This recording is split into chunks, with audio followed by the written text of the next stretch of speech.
Condom নামটা শুনলেই আমাদের কেমন জানি লজ্জা লাগে, কিন্তু আমরা অনেকেই কন্ডম ব্যবহার করি।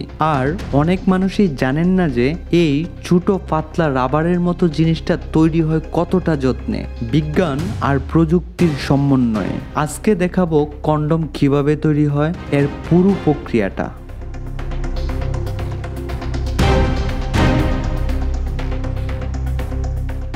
কন্ডম তৈরির জন্য সবার আগে দরকার হয় আঠা।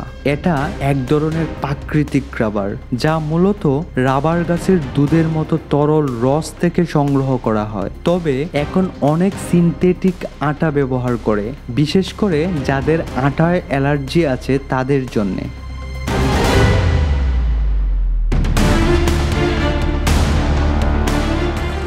কন্ডম বানানোর প্রথম ধাপে কাচের তৈরি এক ধরনের সাজ ব্যবহার করা হয়, যেটার আকার ঠিক কন্ডমের মতো। এই সাজগুলোকে আগে জীবাণুমুক্ত করা হয়, তারপর সেইগুলোকে তরল আঠায় ডুবিয়ে তোলা হয়। কিন্তু একবার ডুবালেই হয় না, সাজগুলোকে অনেকবার আঠায় ডুবিয়ে তোলা হয়। এতে প্রতিবারেই আটার এক একটা স্তর যুক্ত হয় আর ধীরে ধীরে তৈরি হয় কন্ডম।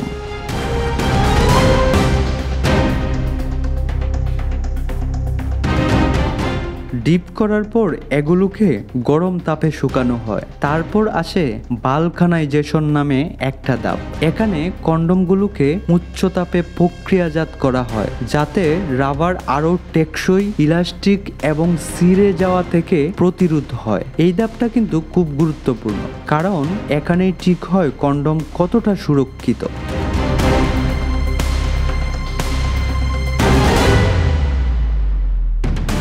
পরের ধাপে তৈরি করা হয় কন্ডোমের উপরে যে ঘূর্ণানো রিম বা বর্ডার থাকে।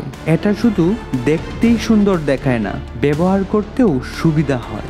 এরপর সাজ থেকে সাবধানে কন্ডমগুলোকে আলাদা করা হয়। তারপর আসে ওয়াশিং। প্রতিটা কন্ডমকেই বারবার ধুয়ে ফেলা হয়, যেন কোনো রাসায়নিক বা অবশিষ্টাংশ না থাকে।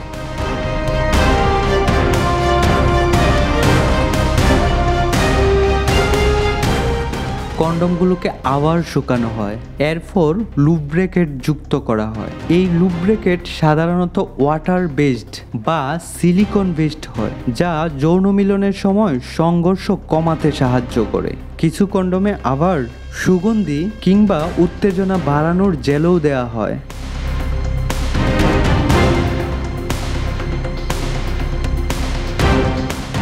এবার আসে সবচেয়ে গুরুত্বপূর্ণ ধাপ, ইলেকট্রনিক টেস্টিং। প্রতিটা কন্ডমকেই বিদ্যুৎ চালিত সেন্সর দিয়ে চেক করা হয়, তাতে কোনো ফুটা বা দুর্বল অংশ আছে কিনা। এরপর আবার কিছু কন্ডমকে নেওয়া হয় র্যান্ডম স্যাম্পলিং এর জন্য। সেগুলোতে বায়ু ভর্তি করে বা পানি ভর্তি করে টেস্ট করা হয়।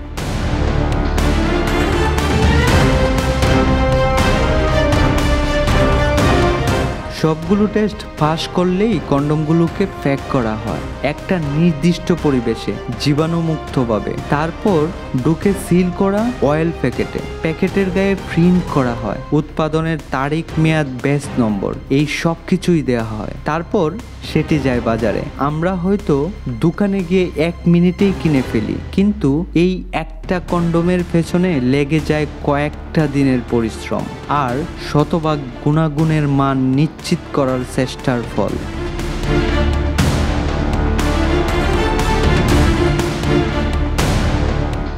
বাজারে শুধু পুরুষদের কন্ডোমেই নেই, মহিলাদের condom, flavour condom, ultra thin, texture, glue in the dark, নানান ধরনের কন্ডোম এখন তৈরি হচ্ছে।